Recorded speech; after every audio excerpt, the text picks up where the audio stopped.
So, welcome to LiberalViewer First Wednesday Live Q&A. This is the show I do every month on the first Wednesday of the month, where I answer my viewers' questions, both questions that people post beforehand and the live questions that the people who are here now watching live post for me to try to deal with. My format's going to be a little bit different than on most of my LiberalViewer First Wednesday live shows because I got all sorts of questions about Supreme Court cases, mostly about the Hobby Lobby case. So instead of showing the questions, I'm going to cover mostly the Hobby Lobby case, showing a whole bunch of quotes excerpted from the case to answer those questions. And that'll be the bulk of the show I'm going to get to in a minute. But first, for those people who watched my show last month, you know I spent some time talking about my copyright problems on YouTube, and those are about the same, but I did want to point out that I recently made a video on the copyright problem showing why the YouTube copyright system is not necessary and why it's also not really a good thing. And although I haven't gotten a response from YouTube, this was about the copyright panel at VidCon. One of the people who was on that panel decided to argue with me about it in the comment section. So if you're interested in that issue, I have already replied to one of his replies, and I'm working up another one once I get this whole thing done. And I just spent the last day trying to figure out these Supreme Court cases so that I would be able to give accurate information for the show here. But if you're interested in the copyright issue, go check out that video. I put a link down in the video description to my video about the YouTube Content ID copyright system. And then before I get to the Hobby Lobby case, I did have one question about the McCullen case. The McCullen case is the case where the Supreme Court decided that the Massachusetts law striking down 35-foot buffer zones around abortion clinics was unconstitutional. And I got a question about why they didn't consider the history of violence at abortion clinics in Massachusetts in that decision. It's actually kind of a tough case. It is a clash between two rights I believe in strongly. One is the right of women to get reproductive health care and to have the choice to terminate their pregnancies without being harassed on the way.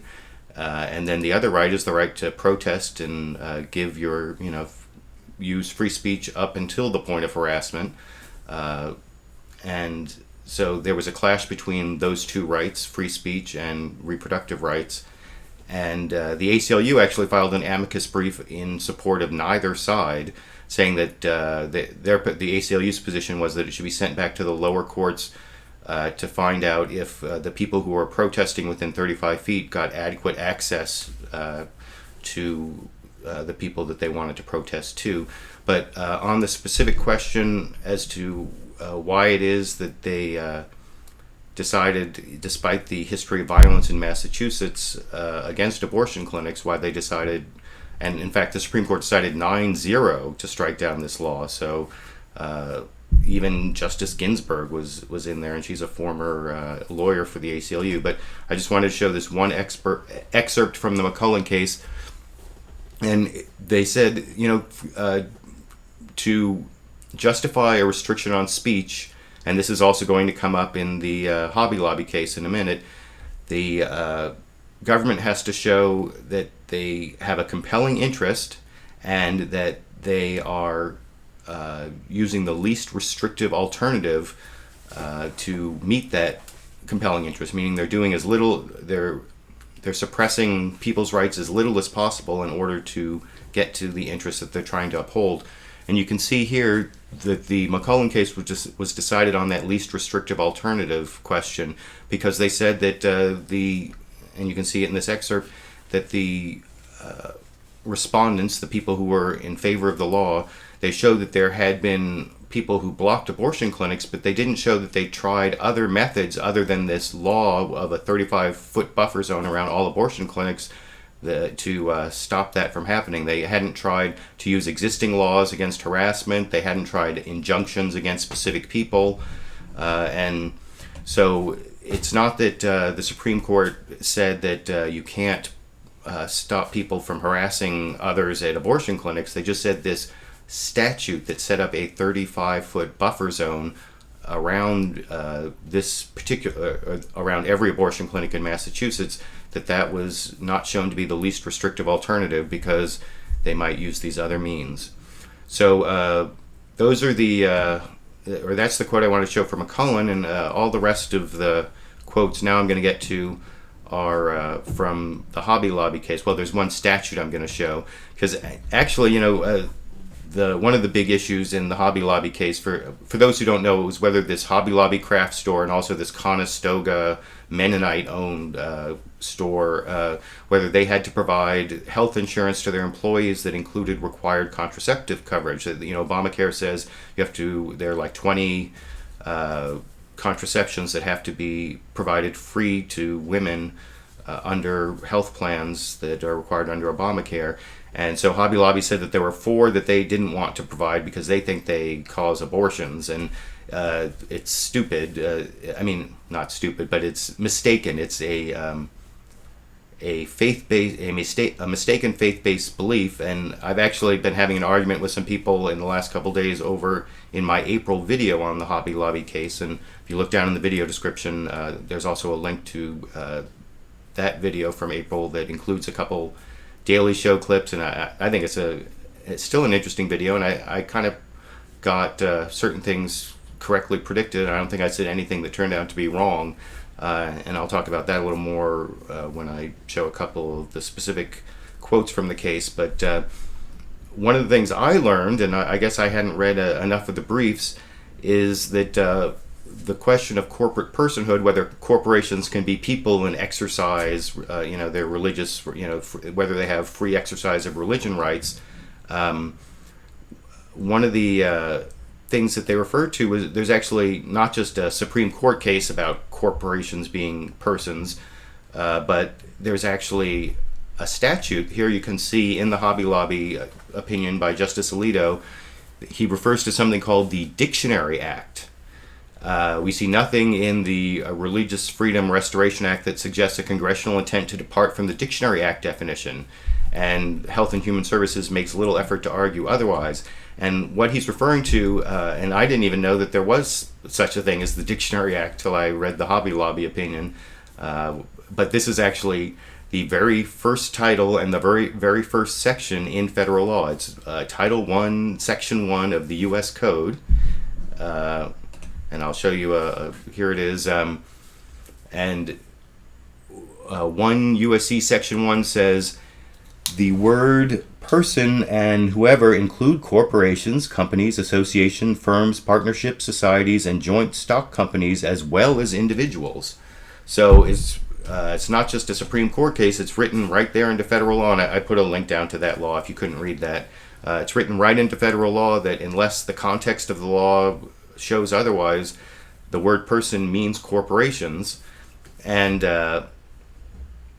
the really sad thing about this Hobby Lobby case is, in my video last April, I said I thought there were probably at least 5 votes for the idea that for-profit corporations would be able to have free exercise rights. Well, it turns out that there may actually be 7, because in Justice Ginsburg's dissent, let me see if I can find the Ginsburg. Where is my Ginsburg? Oh yeah, here.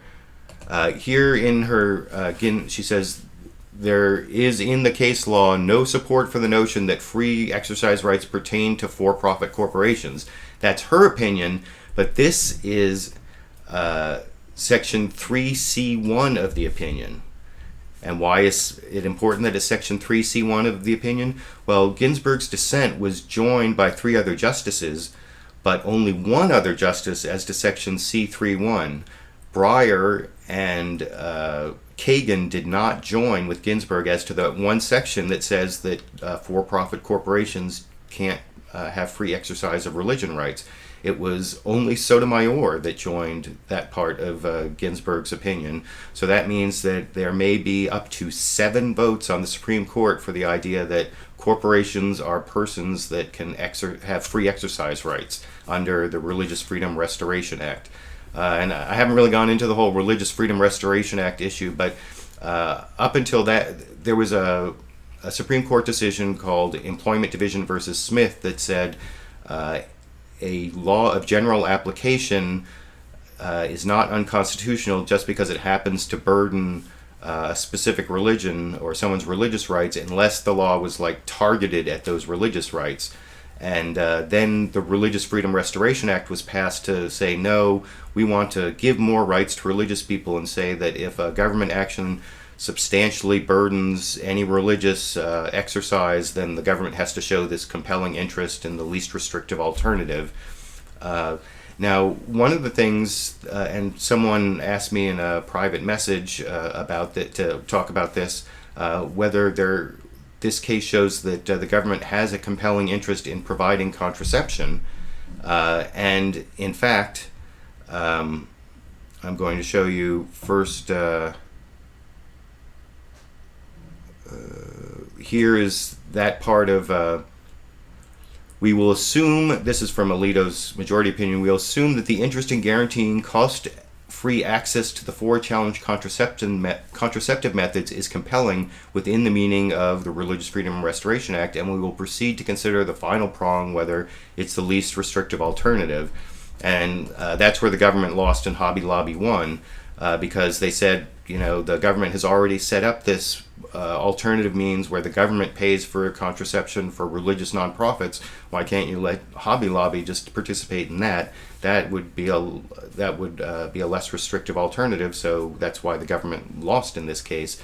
But that's actually a good thing for women, sort of hidden in the decision there, that the majority is assuming that giving women contraception, the government does have a compelling interest in giving women contraception, and it's especially a good news for women. This sort of like one little piece of good news and a bad news for women case, that in Kennedy's concurrence, he also emphasized that. He said, this is Justice Kennedy wrote a concurrence, and he's the fifth vote, and without him, Hobby Lobby couldn't have won. And he said, it's important to confirm that a premise of the court's opinion is its assumption that the HHS regulation here at issue furthers a legitimate and compelling interest in the health of female employees.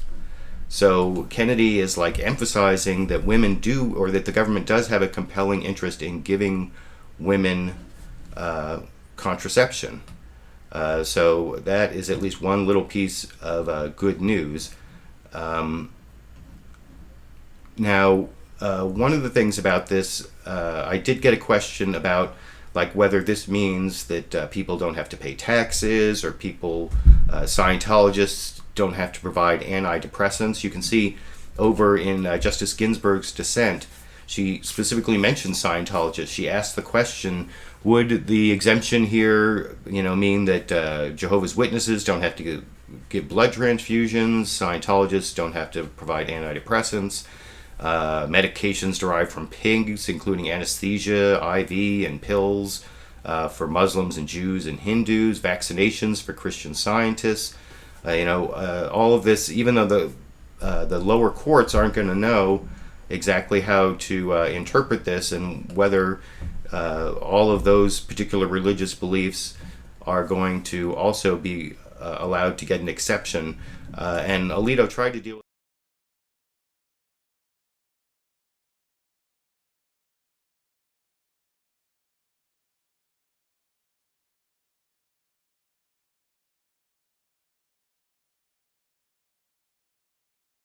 And then they go back, here's another thing on taxes. There's simply no less restrictive alternative to the requirement to pay taxes because of the enormous variety of government expenditures funded by tax dollars. So they're saying there's no way that you're going to be able to get out of paying taxes because of your religious beliefs. He also here, in response to that whole like Scientology and Jehovah's Witnesses, in any event, our decision in these cases is concerned solely with the contraceptive mandate. Our decision should not be understood to hold that an insurance coverage mandate must necessarily fail if it conflicts with an employer's religious beliefs. Other coverage requirements, such as immunizations, may be supported by different interests. They may need to combat the spread of infectious disease and may involve different arguments about the least restrictive means. And that, I think, is actually the most positive thing about this if you're worried about employers imposing their religious beliefs on employees, especially if you read the Kennedy concurrence, because in the Kennedy concurrence, he also emphasizes the fact that there is this already existing least restrictive means that the government has set up for religious nonprofits, a way that the federal government will pay for the contraceptive care so that women can still get it without their employers having to pay for it. But that less restrictive alternative isn't available for all those other, Scientologists and Jehovah's Witnesses. The thing is, though, in the majority opinion, they don't say that a less restrictive alternative means has to already be set up. They actually say that maybe in some cases the government is going to have to set up some whole additional program so to pay for the employees' health benefits that employers don't have to pay for. And even though Kennedy doesn't say that in his concurrence, I think that's why I kind of agree with what Ginsburg says when she's talking about the Scientology. That very last, it says, "Not much help there for the lower courts bound by today's decisions." So, I think when the issue finally, if the issue finally gets back to this Supreme Court with these 9 justices, there won't be 5 votes to require the government to create some new program to pay for employees, blood transfusions or for Jehovah's Witnesses or antidepressants. I don't think, from what Kennedy said, I don't think he would vote for that. But the 4 other people in the majority seem okay with that, and there's language in the majority opinion that lower courts are going to follow. So it's quite possible that lower courts are going to try to make people or make governments create these whole new programs. So I believe there's only one more excerpt I want to show you, and it has to do with the issue that I talked about in my April video about Hobby Lobby, and that's whether the contraceptives that Hobby Lobby didn't want to provide are abortifacients, or whether they cause abortion. And the thing is, most of there is such a thing as an abortion pill. It's called RU486, and it actually causes an implanted pregnancy to abort, even though it's a pill. So there is such a thing as an abortion pill, but none of the pills that Hobby Lobby didn't want to provide are abortion pills. They're just regular hormonal contraception, just like the regular birth control pill, just in different doses. And the thing is that there's some slight chance that at least one of them, this IUD involved, might stop a fertilized egg from implanting, but that's not an abortion. An abortion is the end of a pregnancy that's already, the end of a pregnancy that begins with implantation. That's the definition of pregnancy, not fertilization, it's implantation. And there's actually a footnote 7 in the case, says, "The owners of the company involved in these cases and others who believe that life begins at conception regard these 4 methods as causing abortions, but federal regulations which define pregnancy as beginning at implantation do not so classify them." And that's also the position of the American Congress of Obstetricians and Gynecologists and the American Medical Association. That's basically the medical definition of pregnancy, as it begins at implantation. And that's what my April video, that you can see a link down in the video description, is about how these corporations are able to assert these mistaken but sincerely held religious beliefs and use them to stop their employees from being able to get the birth control coverage that most everybody else is able to get in their health insurance. So anyway, I think I answered all of the questions that people posted beforehand about Hobby Lobby by going through those clips, even though I didn't take screenshots of the specific questions. I see that I'm about 19 minutes in, and I've got about 30 people watching, so I want to check to see what kind of questions here I can answer in the next 5 minutes or so before I finish up the show.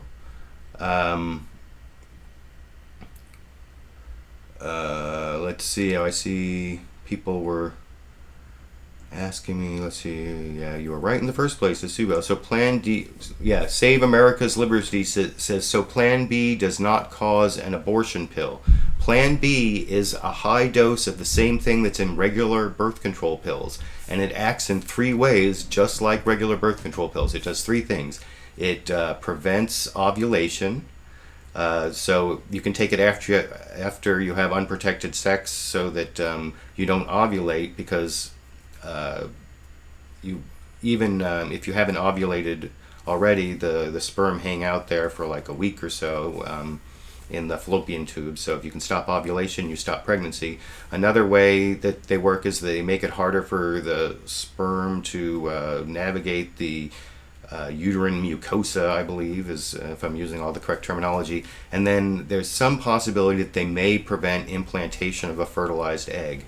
And so if you believe that preventing implantation of a fertilized egg is an abortion, then it's an abortion pill, but that's not the medical definition. And think about, someone in my video from last Wednesday posted this question about, test tube babies. They're people, even though they haven't been implanted. But does that mean that if you have a fertilized egg in a test tube, that there's a pregnant woman somewhere? Has a pregnancy begun? If you fertilize a woman's egg in a test tube, does that mean she's pregnant? No, there is no pregnancy. And if the woman calls up the doctor and says, I've decided not to implant this egg, is that an abortion? No, preventing implantation is not an abortion, and an unimplanted embryo is not a pregnancy. So, no, Plan B, even if you believe that it stops implantation, which is not even a scientific fact necessarily, there's no complete or certain evidence that any of these methods really stop implantation, because that's not the way their main method of action. And by the way, I've done a lot of research on this, and I'm married to an OBGYN who's a member of the American Congress of Obstetricians and Gynecologists, so I've made multiple videos on this, and I've researched it pretty carefully. And if you want to see me post links proving what I'm saying, go to the comment section of my video from last April, because I just was participating in an argument with people who were calling this abortion pills and trying to set them straight without much success. But you can check that out. Let me scroll up here. Pat's Rules 213 says, corporations are not people. Overturn Citizens United. Well, as I just pointed out, even if you overturn Citizens United, there is a federal statute that says corporation, the word person shall be interpreted to mean corporation, unless from the context it doesn't mean that. So, and like I said, I didn't even know that till I read the Hobby Lobby case, so that may be a problem with overturning Citizens United. I just want to point that out. And let me see, I think I'm getting close to the 25-minute mark, and uh-oh, am I getting cut off again? I had some problems with the broadcast cutting in and out on my Sunday broadcast, so if that's starting to happen, that might be a good sign that it's time to end the broadcast. I hope I helped you understand, especially the Hobby Lobby case, a little more. I hope you like those excerpts, and they explain some of the issues involved, and I should hopefully be making another edited produced video actually on the whole Citizens United issue. I have one about Lawrence Lessig and Money Equals Speech and his whole pact that I've been working on, and there are another couple of issues coming up, so look for those. And of course, LiberalViewer Sunday live clip roundup will be this Sunday at 6:30 p.m. Pacific, so I hope you'll join me for that, and check out the videos I was talking about down in the links below, and I will be seeing you all around the internet.